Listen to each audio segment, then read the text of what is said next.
তিনি ছিলেন কলম সৈনিক, তিনি ছিলেন গণমানুষের কণ্ঠস্বর। বিশ্বনাথের সাংবাদিকতা জগতের এক উজ্জ্বল নক্ষত্র মোসাদ্দেক হোসেন সাজুল। আজ ২২ এপ্রিল এই গুণী সাংবাদিক ও সম্পাদকের দ্বিতীয় মৃত্যুবার্ষিকী।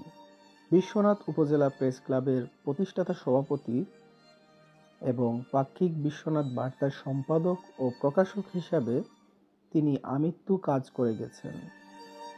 বস্তুনিষ্ঠ সাংবাদিকতা আর সাহসিকতার এক অনন্য দৃষ্টান্ত স্থাপন করেছিলেন তিনি।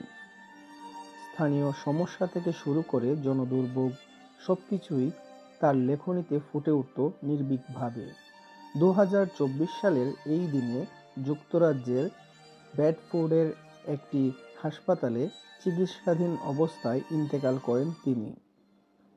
ক্যান্সারের মতো মরণব্যাধির সাথে দীর্ঘ লড়াই শেষে সেখানেই চিরনিদ্রায় শায়িত হন বুকশাইল গ্রামের এই কৃতি সন্তান। মৃত্যুবার্ষিকী উপলক্ষে আজ তার পরিবার, সহকর্মী ও শুভানুধ্যায়ীদের পক্ষ থেকে আয়োজন করা হয়েছে কোরআনখানি, দোয়া মাহফিল ও স্মৃতিচারণমূলক সভার। বিশ্বনাথ বার্তা কার্যালয়ে পালিত হচ্ছে বিশেষ কর্মসূচি। সাংবাদিক গড়ার কারিগর মোসাদ্দেক হোসেন সাজুল শারীরিকভাবে চলে গেলেও তার আদর্শ বেঁচে থাকবে নতুন প্রজন্মের অনুপ্রেরণা হয়ে। এই গুণীজনের আত্মার মাগফিরাত কামনায় সকলের কাছে দোয়া চেয়েছে তার পরিবার।